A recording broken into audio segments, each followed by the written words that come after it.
Hello friends, welcome to MP classes. आज की class में हम देखने वाले एसी सर्किट का lecture number 4।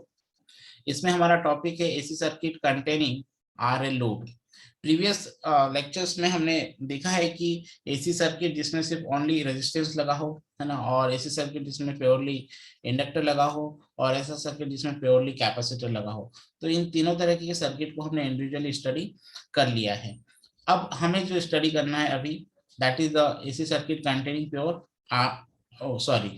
Containing RL load. तो लोड का पैटर्न कैसा हो गया, रजिस्टिव नेचर और इंडक्टिव नेचर। तो इस तरह के लोड को अपने को स्टडी करना है।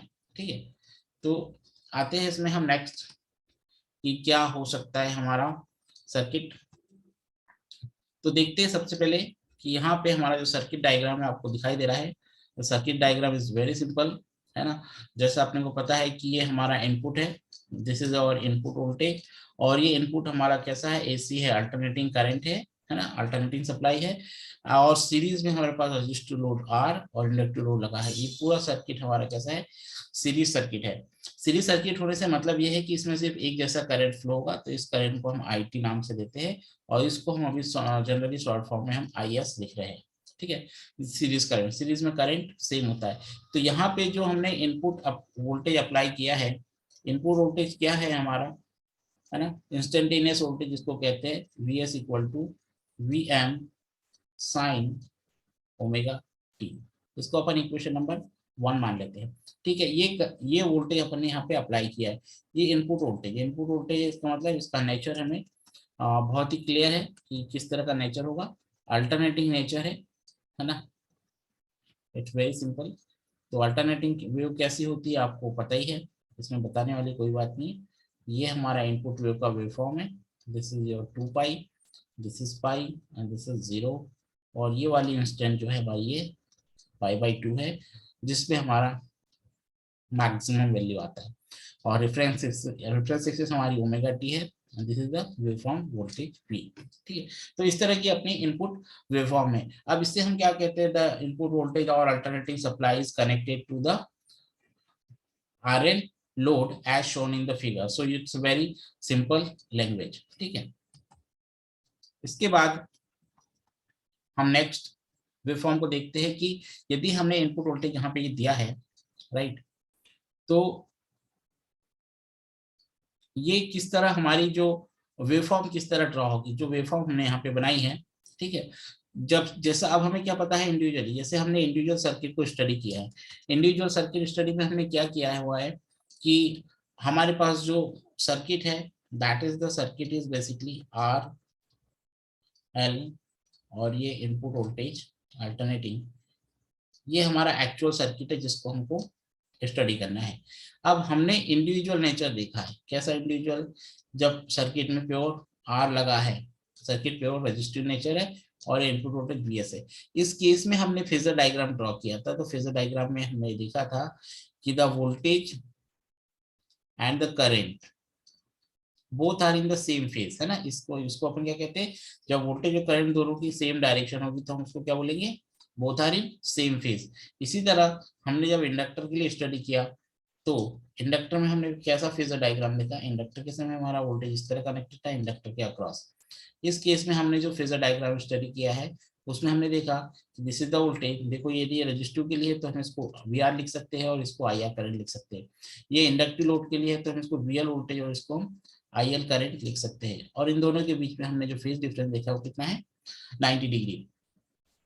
अब इस सर्किट में क्या, एक्चुअली ये तो इंडिविजुअल फेजर डायग्राम है आर के लिए, एल के लिए, लेकिन अब हमने क्या किया है, आर और दोनों को सीरीज में कनेक्ट कर दिया है ना। तो अब हमारे पास रेजिस्टेंस भी है और रिएक्टिव भी है, इंडक्टिव रिएक्टेंस भी है। इट मीन हम कह सकते हैं कि अब हमारे सर्किट में क्या है, इम्पीडेंस जेड है।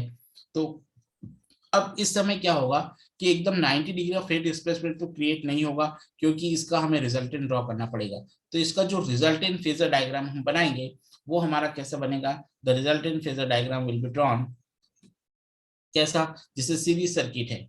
तो सीरीज सर्किट में हम क्या करते हैं, वोल्टेज, सीरीज सर्किट में हमारा करंट कॉमन है, तो करंट को हम क्या करेंगे, रेफरेंस एक्सिस पे बनाएंगे, है ना। सीरीज सर्किट में हमारा करंट कॉमन होता है, तो जो क्वांटिटी हमारी कॉमन है उसको हम रेफरेंस एक्सिस पे बनाएं। ठीक है, और ये हमने रेफरेंस एक्सिस पे बना दी एक क्वांटिटी, जिसको अपन क्या कह रहे हैं, वोल्टेज क्वांटिटी कह रहे हैं, है ना, सॉरी करंट क्वांटिटी कह रहे हैं, क्योंकि हम करंट पे बनाए। यदि अब हमने रेजिस्टेंस का करंट बनाया, सपोज हमने करंट बनाया जो रजिस्टर के थ्रू फ्लो हो रहा है, तो that is I R current. अब यही आई आर करंट ही क्या होगा, इंडक्टर के थ्रू करंट, इंडक्टर के थ्रू भी फ्लो होगा, तो दोनों की डायरेक्शन ऑलमोस्ट सेम ही रहेगी, तो हम इसको कॉमा लगा के लिख सकते हैं आई आर, दोनों के करंट की डायरेक्शन सेम है। अब इस आई आर करंट के कारण होने वाला वोल्टेज ड्रॉप वो भी उसी डायरेक्शन में होगा, क्यों, क्योंकि ये कॉन्सेप्ट अपन समझ चुके हैं यहाँ से, तो यहाँ से अपन वी आर हो गई। लेकिन अब देखिए इसको, यदि आई आर को हमने हॉरिजॉन्टल एक्सिस, रेफरेंस एक्सिस या एक्स एक्सिस पे लिया है, और अब आई एल करंट को रेफरेंस एक्सिस पे लेना है, इसका मतलब इसको हमें 90 डिग्री से रोटेट करना पड़ेगा। इसको हमें क्या करना पड़ेगा, 90 डिग्री। जब आप 90 डिग्री से रोटेट करेंगे तो जो वी एल है ये क्या हो जाएगा, ऊपर की डायरेक्शन में आ जाएगा। तो वी एल हमारा ऊपर की डायरेक्शन में आएगा, तो वी एल को क्या करेंगे, हम यहाँ से ड्रॉ करेंगे। हमने ये वी एल ड्रॉ कर दिया, ठीक है। सो this is the vertical voltage VL, या हम कह सकते हैं कि inductive voltage drop VL, and this is the resistive voltage drop IR। अब हमारे सर्किट में देखिए एक इंडक्टिव वोल्टेज ड्रॉप हो गया और रेजिस्टिव वोल्टेज ड्रॉप हो गया, और ये हमारे ओरिजिन से है। अब यदि हमें रिजल्टेंट वोल्टेज बनाना है, so that will be drawn from origin to this VL point, and this voltage will be called as V, है ना, ये हमारा रिजल्टेंट वोल्टेज बनेगा। अभी रिजल्टेंट वोल्टेज की वैल्यू क्या बनेगी, ठीक है, ये रिजल्टेंट वोल्टेज की वैल्यू क्या होगी, तो हम इस रिजल्टेंट वोल्टेज को सॉल्व कर सकते हैं पैरेललोग्राम मेथड से, जैसा आपको पता है ना। तो या फिर हम इसको पाइथागोरस थ्योरम से भी देखें, तो V इक्वल टू क्या होगा, root over IR square plus VL square, ये हमारा रिजल्टेंट वोल्टेज होगा जो यहाँ पे बनेगा, V equal to root over VR square plus VL square, this is the resultant voltage. Okay, so इस तरह this is our phasor diagram. ये हमने जो बनाया ये क्या है, बेसिकली ये फेजर डायग्राम है, ठीक है। और यहाँ पे एंगल बन रहा है, इस एंगल को हम नाम दे देंगे फाई, ठीक। अब फेजर डायग्राम बनने के बाद क्या करना है, हमें इसका फेज एंगल निकालना है और पावर फैक्टर निकालना है। ओके, तो अब हम इसका फेज एंगल और पावर फैक्टर निकालते हैं कि कैसे हम इसका फेज एंगल और पावर फैक्टर निकालेंगे। तो आइए देखते हैं कि फेज एंगल कैसे हम कैलकुलेट करेंगे, ठीक है। तो फेज एंगल क्या है, बेसिकली ये जो हमारा जो अभी फेजर बना था ये किस तरह बना हुआ है, यहाँ पे VR है और यहाँ पे VL है, ये ओरिजिन पॉइंट है और इसको हमने मैच किया V। ओके, इस तरह बना है और ये हमारा एंगल फाई है। तो यदि मुझे फाई कैलकुलेट करना है तो मैं क्या लिख रहा हूँ, टेन फाई, और टेन फाई टेन क्या होता है, परपेंडिकुलर टू द बेस, है ना, लंब बटे आधार। तो ये है परपेंडिकुलर अपना VL, तो ये VL की वैल्यू और डिवाइडेड बाय आधार, आधार में हमारे पास क्या है, VR है, ठीक है।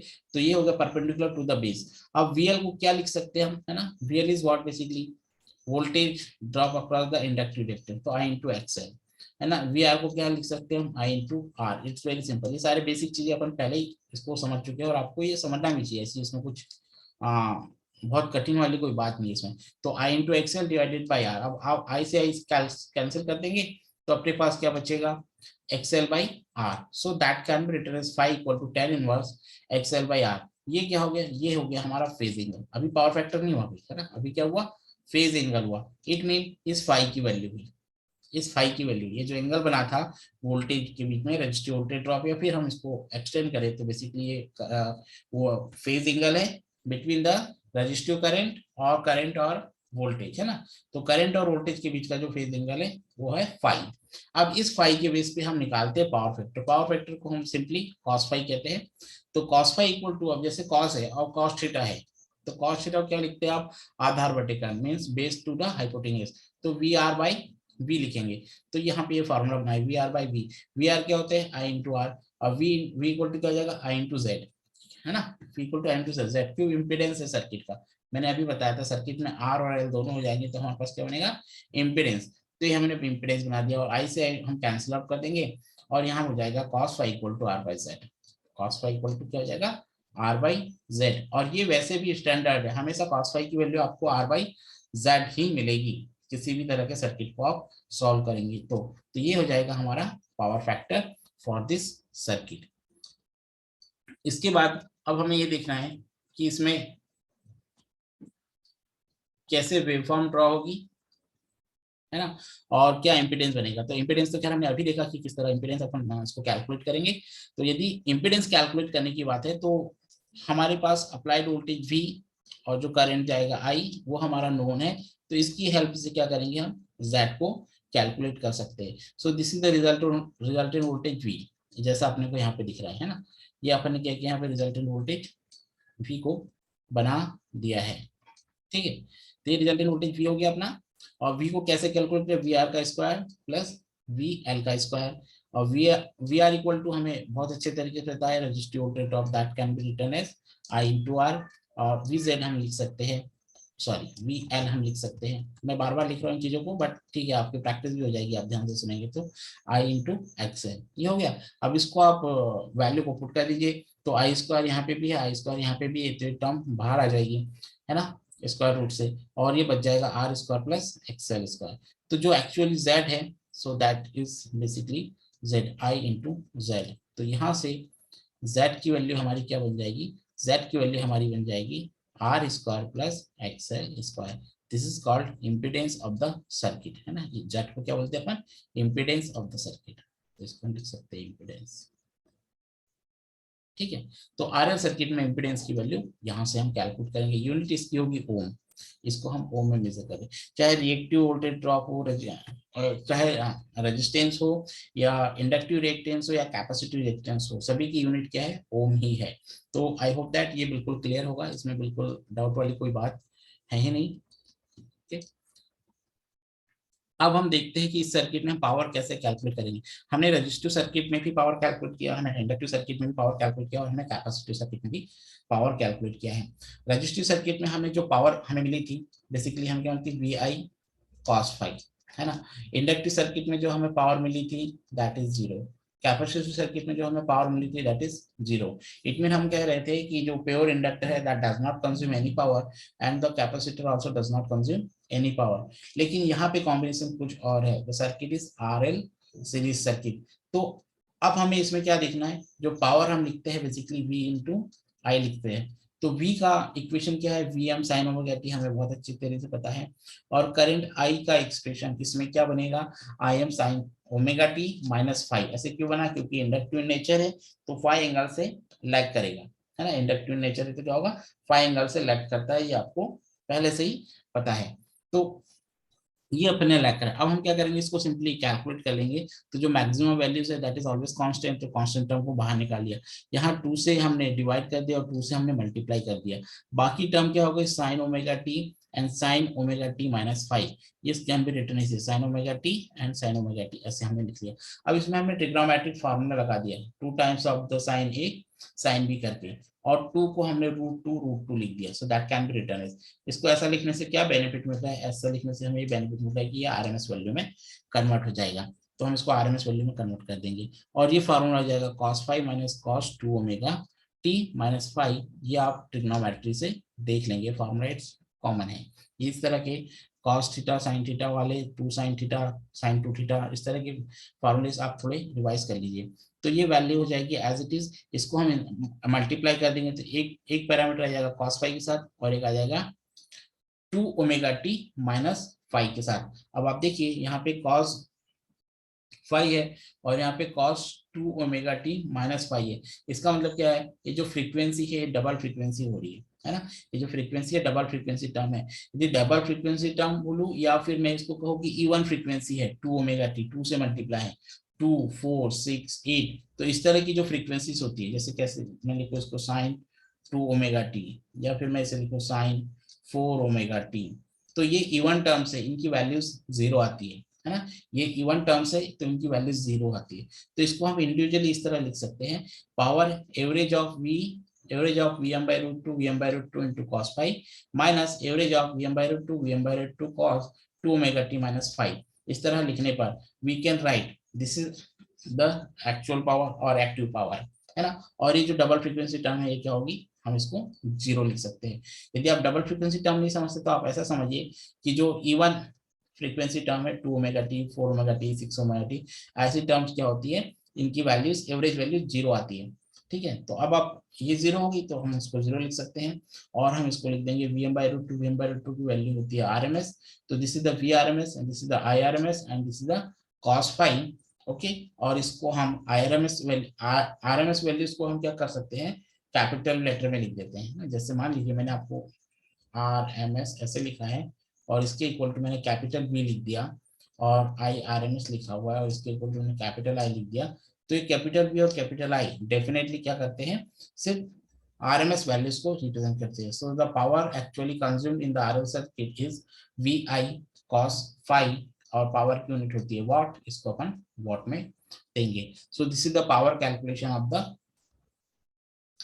RL circuit. ठीक है, अब हमने यहाँ पे एक हमें इसका वेवफॉर्म डायग्राम भी देखना है कि कैसे वेवफॉर्म बनती है, राइट। तो वेवफॉर्म देखने के लिए हम क्या कर सकते हैं, इस पे देखते हैं अपन वेवफॉर्म।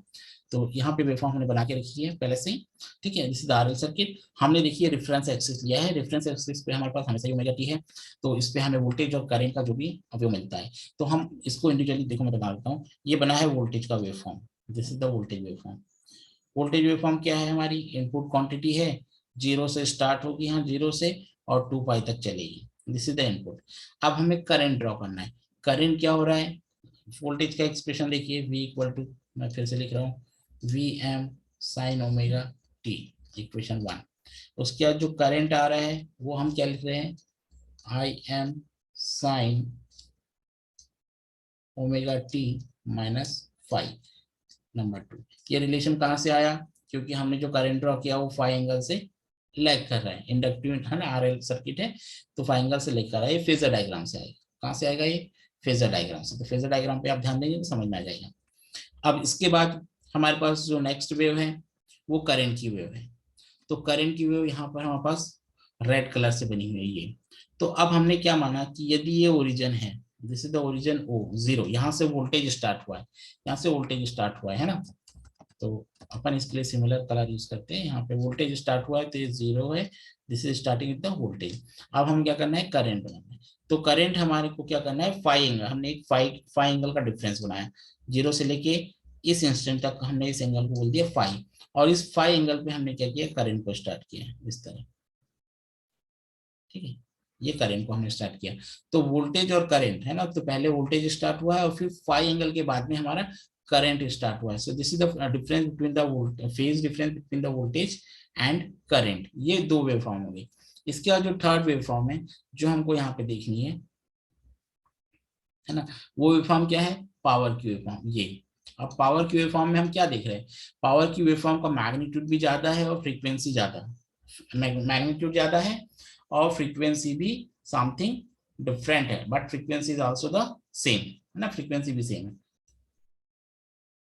तो अब ये कैसे, मैग्नीट्यूड तो ऑब्वियसली देखिए वोल्टेज और करंट का प्रोडक्ट मिलेगा, है ना, वोल्टेज और करंट का प्रोडक्ट मिलेगा। अब आप इस वेवफॉर्म को देखेंगे आप ठीक से, सिर्फ पावर वाली वेवफॉर्म को देखेंगे।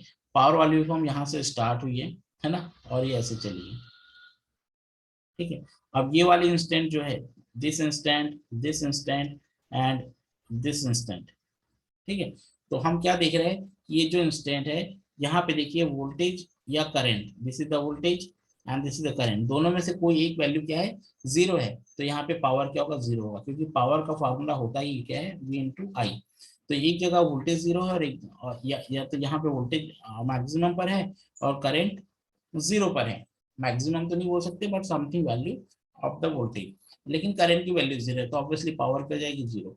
ऐसी दूसरी टर्म देखिए, जब हम वेवफॉर्म ड्रॉ कर रहे हैं, यदि हम 2 पाई पे आएंगे, हम इंस्टेंट टू इंस्टेंट देख ले, है ना। अब हम 2 पाई पे आ जाए, तो सॉरी पाई पे आ जाए, पाई पे तो अगेन पाई पे वोल्टेज जीरो होगा तो फिर से जीरो हो जाएगा, ठीक है। उसके बाद फिर हम यहाँ पे वैल्यूज पे आ जाए कि ये जो वैल्यू है ये 90 डिग्री पे यहाँ से फिर बन रहा है ना। तो इस तरह आप ये पाएंगे, ये ग्राफ थोड़ा ना, ठीक है सही बना है, ठीक।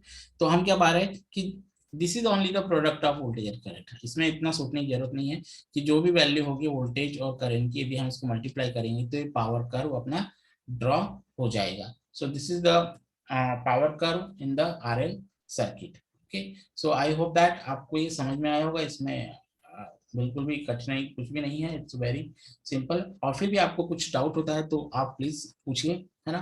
कमेंट बॉक्स में कमेंट करके आप क्वेश्चन कर सकते हैं। और आपको वीडियो अच्छा लगा हो तो प्लीज लाइक करें, शेयर करें एंड सब्सक्राइब द चैनल।